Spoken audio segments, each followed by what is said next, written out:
It was a bright, sunny afternoon in a busy neighborhood filled with the sounds of cars passing by, people talking, and the occasional bark of a dog.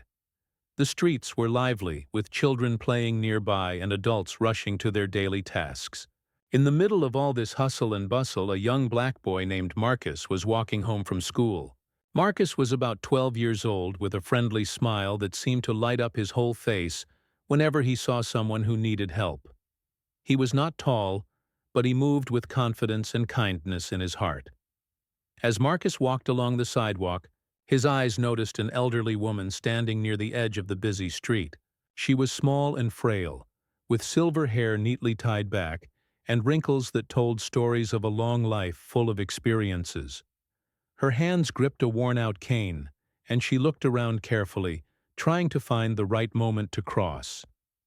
The street was crowded with cars rushing by, some honking, some speeding, and the traffic light was about to turn green for the vehicles. Marcus stopped and watched her for a moment. He could see the worry in her eyes, the hesitation as she waited for the street to clear enough so she could walk safely. He knew from his own grandmother how hard it could be for older people to cross streets, especially when the cars don't slow down or when the traffic signals change too quickly. Marcus felt a strong urge to help her. Without thinking twice, he walked up to the woman and said softly, "Ma'am, can I help you cross the street?" His voice was gentle but sure, showing he cared. The woman looked up at him, surprised at first, but then her face softened into a grateful smile. She nodded, saying, "Thank you, young man. That's very kind of you." Marcus took her arm carefully and told her to hold his hand for balance if she wanted. She did, gripping his fingers lightly but with trust. Together they waited for the traffic light to change, standing close to the curb. The cars zoomed past, and Marcus kept his eyes on the road, watching for any sudden moves or fast vehicles that might cause danger. When the light finally turned red for the cars, Marcus gave the woman a small nod and said, "Let's go slowly." They stepped onto the crosswalk, and Marcus matched his pace to hers. She walked steadily, but slowly, using her cane to feel each step on the pavement. Marcus made sure to keep her away from the edge of the road, guiding her carefully so that no car could come too close. As they crossed, some people on the sidewalk noticed the boy helping the old lady. Some smiled quietly, touched by the simple kindness. Others just walked by, too busy to stop, but Marcus didn't mind. He was focused on making sure she got safely to the other side. The elderly woman said, "You're very kind, Marcus. Thank you for helping me." Marcus smiled back and replied, "It's no problem at all. I'm happy to help." When they reached the other side, the woman carefully stepped off the crosswalk and turned to face Marcus. "You remind me of my grandson," she said, her eyes shining a little with happiness. "He's far away, but he's just as kind as you." Marcus felt warm inside. Helping someone had always made him feel good, but hearing this made him feel special. He said, "I'm glad I could help you today." The woman adjusted her coat and smiled again. "You did more than help. You made my day better." Marcus watched her walk slowly toward her home, her steps a little steadier now. Then he turned and continued his way home, feeling proud and happy about what he had done. This moment of kindness was small in the grand scheme of the busy city life, but for Marcus and the old lady it was important. It showed that even in a world full of rush and noise, simple acts of care could bring light and comfort to people who needed it most. Marcus didn't expect any thanks or praise. Helping others was something he believed in deeply. He thought that kindness was like a small seed. If you plant it, it can grow into something big and beautiful, touching many lives. As he walked, he thought about other ways he could help people in his neighborhood. Maybe one day, he would organize a group of kids to clean the park or visit elderly people who were lonely. For now, though, he was content with this one act. It was enough to remind him that being kind was powerful. The busy street carried on, around him, full of strangers and stories. Some were happy, some sad, some angry. and some kind like Marcus. But this moment stayed in his heart, a moment where kindness won over hurry and fear. As Marcus continued home, the sunlight warmed his back, and he smiled quietly to himself, knowing that he had done something good, something simple, but something that mattered. After the kind boy named Marcus helped the elderly woman safely cross the street, something unexpected happened. The busy street continued buzzing with its usual noise, but nearby one driver was not happy. This driver was a middle-aged man named Mr. Thompson, who had been waiting in his car at the red light. When he saw Marcus helping the old lady, instead of feeling glad or thankful, he felt anger rise inside him, for reasons that surprised and saddened everyone who knew the story later. Mr. Thompson looked at Marcus with suspicion. The boy was only a young black child doing something kind and simple, but the driver saw him through a lens clouded by fear and prejudice. Instead of appreciating the act of kindness, Mr. Thompson's mind jumped to wrong conclusions. He thought Marcus might be doing something wrong, even dangerous. His thoughts were not based on what he saw, but on old fears and unfair ideas that he had learned somewhere along the way. The traffic light turned green for the cars, and Mr. Thompson didn't move immediately. His eyes stayed fixed on Marcus and the elderly woman. The boy was already stepping back to the sidewalk, smiling after helping, and the woman was walking slowly but safely toward her home. But Mr. Thompson's anger did not calm. Suddenly, he grabbed his phone and started calling the police. His voice was tense as he explained his version of events. He said that a young boy was bothering an elderly woman, and that it looked suspicious. He told them the boy might be dangerous and that the police should come quickly. The people around began to notice this strange behavior. Some saw Mr. Thompson waving his phone and talking loudly. Others looked over, curious about what was happening. Marcus, who had just finished helping the woman, noticed the change in atmosphere, but did not understand why someone would call the police after he had only been kind. The elderly woman noticed it too. She turned to Marcus and whispered, "Don't worry, Marcus. Sometimes people don't understand what they see." Marcus nodded, but inside, he felt confused and a little scared. He had never been in trouble before, and he didn't know what would happen next. As the police car's siren began to wail in the distance, more people gathered. Some watched silently, others whispered among themselves, and a few shook their heads in disbelief. They saw Marcus standing calmly by the sidewalk, hands relaxed, waiting for the police to arrive. The old lady stayed close to him, her cane tapping lightly on the pavement.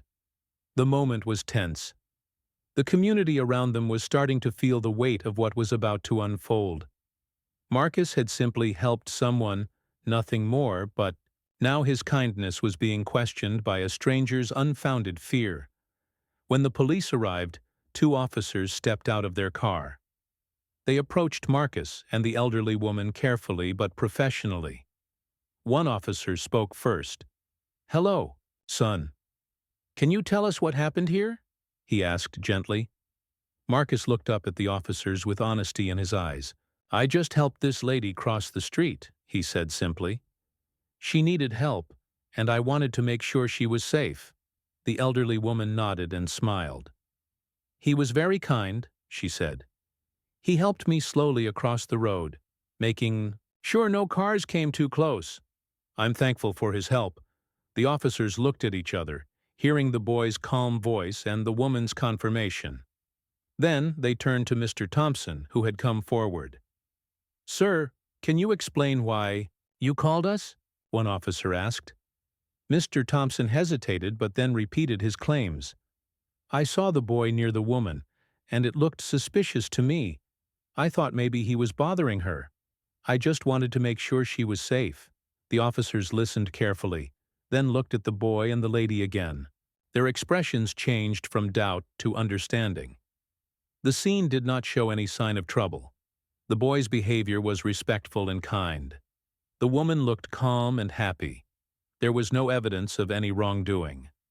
The officers thanked Marcus and the woman for their honesty and told Mr. Thompson that they would be watching closely, but saw no reason to take action against the boy. Mr. Thompson's face turned red with embarrassment. He knew now that his fears were not true, but his prejudice had caused unnecessary trouble. Some people in the crowd started to speak up.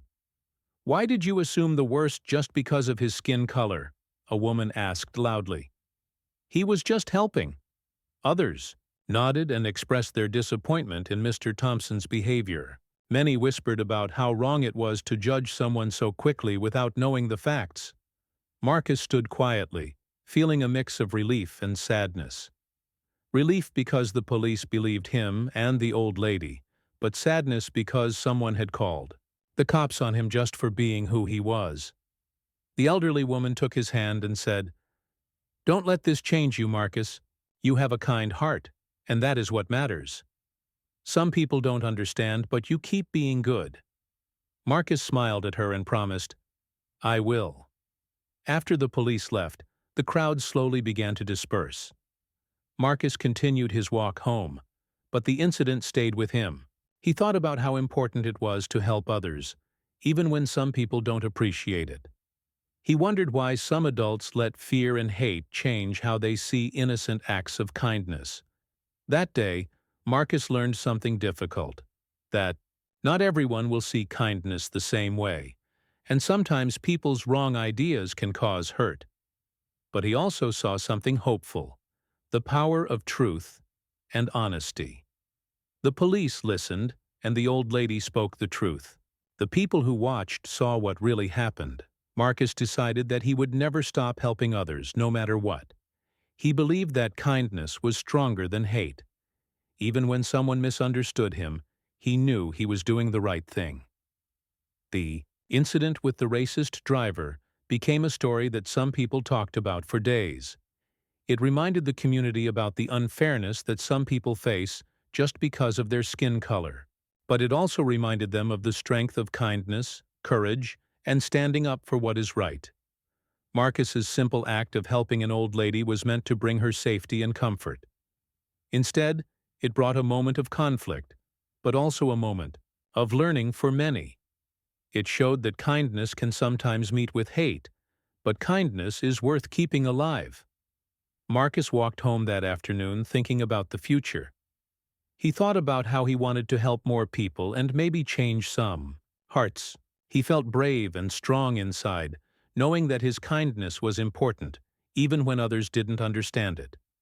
And so, the day went on, with Marcus growing a little more wise about the world, holding on to his hope and kindness like a bright light in the busy, noisy streets. The sound of sirens grew louder as the police car turned the corner and pulled up near the busy street where Marcus had just helped the elderly woman cross safely. The atmosphere shifted instantly. People stopped what they were doing and looked toward the officers, sensing that something serious was about to happen. Marcus felt his heart beat faster. He had never been in trouble with the police before, and he didn't know what to expect. The elderly woman, standing close to him, held her cane firmly and looked calm but concerned. Two officers stepped out of the police car. They were dressed in dark uniforms, wearing badges that gleamed in the afternoon sun. Their faces were serious but kind. The taller officer walked up to Marcus first, bending slightly so he could look him in the eyes. "Hello, son," he said gently. "Can you tell us what's going on here?" Marcus took a deep breath and explained in a clear voice, "I was helping this lady cross the street. She needed some help, so I walked with her slowly and made sure no cars came close." The elderly woman nodded and smiled at the officers. "It's true," she said softly. "This young boy was very kind. He helped me cross safely, and I'm grateful." The officers looked at each other, and their expressions softened. It was clear to them that Marcus had done nothing wrong, but the other officer then turned to Mr. Thompson, the driver who had called the police. "Sir," the officer said, "can you tell us why you called us here?" Mr. Thompson looked uncomfortable. His face was flushed with a mix of anger and embarrassment. "I saw the boy near the woman, and it seemed strange to me. I thought maybe he was bothering her or doing something wrong." The officers nodded but seemed to exchange a silent understanding. They had seen many situations like this before, where a person's fear or prejudice caused a false alarm. They knew it was important to listen to everyone, but also to look closely at the facts. The taller officer turned back to Marcus and the woman. "Did anything happen that made you feel unsafe?" he asked the elderly lady. She shook her head gently. "No, not at all. He was very patient and careful. I felt safe with him." Marcus smiled quietly, relieved that she had spoken up. The officers then asked Marcus a few more questions about what happened, like how long he had been helping her and if anyone else was nearby. Marcus answered honestly, showing no fear or anger, only kindness. The officers then spoke privately with Mr. Thompson, who tried to explain again what he thought he saw. The officers remained calm and professional, asking questions to understand better. They noticed Mr. Thompson's nervousness, which showed he might be regretting his decision to call the police. After a few minutes, the officers returned to Marcus and the woman. "We believe there was no harm done here," the officer said kindly. "Thank you both for your honesty. Mr. Thompson, we ask that in the future you be sure before calling the police." Mr. Thompson nodded silently but didn't speak. He looked down, perhaps feeling ashamed. The crowd of people watching started to murmur. Some whispered words of support for Marcus, while others expressed disappointment at the driver's behavior.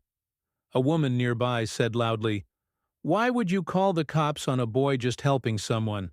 That's wrong."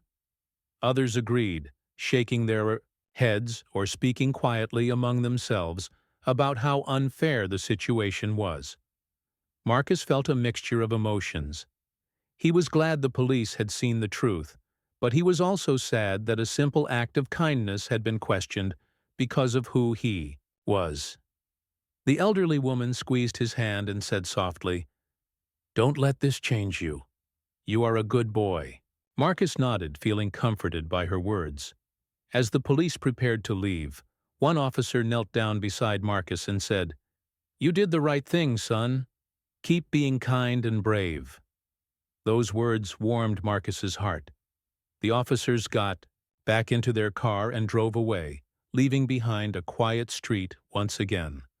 The moment was over, but its impact lingered.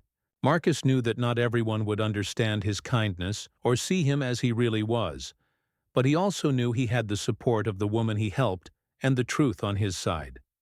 As he continued on his way home, Marcus thought about the world around him, how sometimes people's fears and misunderstandings could cause trouble, even when nothing bad was happening. But he also thought about hope, about kindness, and about standing strong even when things are unfair. That afternoon became a story in the neighborhood. A story about a boy who helped someone in need. A story about the challenges he faced because of unfair assumptions, and a story about courage and honesty. Marcus's day had started with a simple act of kindness, and though it was tested by misunderstanding and fear, it ended with hope and a promise to keep doing good. After the police left the scene, the quiet street slowly filled with whispers and murmurs from people who had witnessed what happened. Word spread fast through the neighborhood about the boy named Marcus and the way he had been treated unfairly after simply helping an old lady cross the street. What was supposed to be a small act of kindness had turned into something much bigger, catching the attention of many around the community. Marcus himself was walking home, feeling a mix of emotions swirling inside him. He felt proud because he knew he had done the right thing. But he also felt hurt and confused about why someone had called the police on him just for being kind. The memory of the driver's angry face and the police questioning still lingered. Yet, even in the face of these difficult feelings, Marcus held on to the encouraging words of the elderly woman who had trusted him and thanked him for his kindness. Meanwhile, people in the neighborhood started talking about the incident. Friends, neighbors, and local shopkeepers shared the story with others. Many were shocked and angry to hear that Marcus had been treated with suspicion and fear because of his skin color. They remembered the boy as a friendly and helpful child, often seen assisting others in the community or sharing a smile with those around him. Some neighbors came forward to support Marcus. They spoke out publicly, defending the boy and condemning the driver's behavior. One woman who owned the bakery nearby said, "Marcus is always so kind to everyone. He helps my grandma carry her groceries sometimes. This story doesn't surprise me at all. It's unfair to judge him like that." Others who knew Marcus from school added their voices. Teachers, classmates, and friends began sharing stories about his good heart and respectful nature. They wanted everyone to know that Marcus was not a troublemaker, but a caring young boy who deserved respect and kindness. The elderly lady whom Marcus had helped also spoke up. When asked about the incident, by neighbors and even by a local news reporter who had come to cover the story, she said clearly and firmly, "Marcus was a blessing to me that day. He helped me when I needed it most. I trust him, and I know he meant only good." Her words touched many hearts. She described how she had felt safe and cared for while Marcus helped her cross the street slowly and carefully.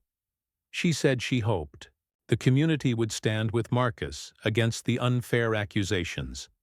The story quickly reached social media, where people from beyond the neighborhood began sharing their support. Messages of encouragement poured in from strangers who admired Marcus's kindness and bravery.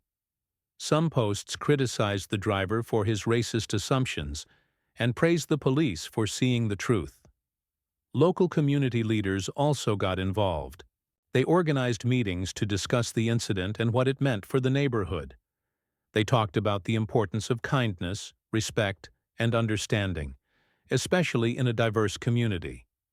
They wanted to make sure no child or adult would be treated unfairly because of their skin color again. During these meetings, many people spoke about the harm caused by racism and how it could tear a community apart. They emphasized the need to teach children about empathy and acceptance. Marcus's story became an example of how small acts of kindness could reveal larger issues in society, but also how those acts could inspire change. Some residents decided to create a support group for children and families affected by discrimination. They invited Marcus and his family to be part of it, showing that the community wanted to protect and celebrate its young members, especially those who showed courage and kindness like Marcus. Meanwhile, Marcus's parents were overwhelmed by the response. They were proud of their son, but also worried about how the incident affected him. They talked to him about the importance of kindness, even when others don't understand or appreciate it. They encouraged him to stay strong and to keep helping others because that was the kind of person he was meant to be. Marcus listened carefully and felt reassured. He wanted to believe in a better world where people would look beyond skin color and see the good in each other. He dreamed of a future where his kindness would inspire others, and no one would be judged unfairly. As the days went by, the neighborhood began to heal.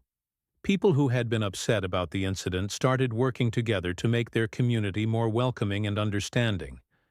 They organized events where families could meet, share stories, and learn about each other's cultures and backgrounds. At one such event, Marcus was invited to speak. Standing before a group of children and adults, he shared what had happened and how he felt. He talked about the importance of helping others, being kind, and standing up against unfairness. His honest words moved the audience, and many thanked him for his bravery. The elderly lady was there too, sitting proudly in the front row. She smiled at Marcus, her eyes shining with pride and gratitude. She reminded everyone that kindness was a powerful force that could bring people together, even when faced with hatred and misunderstanding. Marcus's story did not just become a moment of conflict. It became a moment of hope and change. It taught the community valuable lessons about compassion, courage, and the power of standing up for what is right. In the weeks and months that followed, Marcus continued to help others in his neighborhood. People now looked at him not with suspicion but with admiration. They saw a boy who had faced unfairness with dignity and kindness, who had inspired a whole community to reflect and grow. The driver who had called the police was not welcomed as warmly. Many people spoke out against his behavior, and some even asked for an apology. Though not everyone was ready to change, the community's voice was clear. Kindness and respect must come before fear and hate. Marcus's simple act of helping an old lady cross the street had started a ripple of support, truth, and hope that spread far beyond that busy corner. And for Marcus, it was a powerful reminder that even in difficult moments, the truth and kindness could shine through, lighting the way for a better tomorrow. The days after the incident passed slowly for Marcus and his family. Although the police had cleared Marcus of any wrongdoing, the event left a mark on everyone involved. Marcus's parents talked to him many times, making sure he understood that what had happened was not his fault. They wanted him to know that being kind was always the right choice, no matter what others said or did. Their words helped Marcus feel stronger and more determined. The community's response to the event grew larger. People in the neighborhood kept talking about what happened. The story was shared not only by word of mouth but also on social media platforms. Many people were inspired by Marcus's kindness and courage. They sent messages of support to the family, and some even organized gatherings to celebrate kindness and unity in the neighborhood. These gatherings brought people together from different backgrounds, ages, and cultures. They shared food, music, and stories, all celebrating the idea that kindness could overcome hate. At one of these community events, Marcus was invited to speak. Standing before a crowd of neighbors, friends, and even strangers, Marcus told his story. He spoke about how helping someone felt good inside, and how he wished everyone could be kind to one another. The audience listened carefully, and many were moved by his words. Some adults even admitted they had not realized how much children like Marcus could teach the world about kindness and bravery. This event was more than just a celebration. It became a chance for the community to come together and discuss how to fight against prejudice and discrimination. Local leaders talked about making schools and neighborhoods safer and more welcoming for everyone, no matter what their skin color or background might be. Teachers and parents promised to teach children about respect and acceptance, hoping to create a better future. Marcus felt proud and hopeful as he stood there. He realized that his small act of kindness had started something bigger than he ever imagined. It had made people think, talk, and work toward a kinder world. The old lady he helped was also there, sitting near the front, smiling warmly at Marcus. She told others how proud she was of him, and reminded everyone that sometimes the smallest acts could change lives. Despite the positive attention, not everything was easy for Marcus and his family. Some people still held on to unfair ideas and made hurtful comments.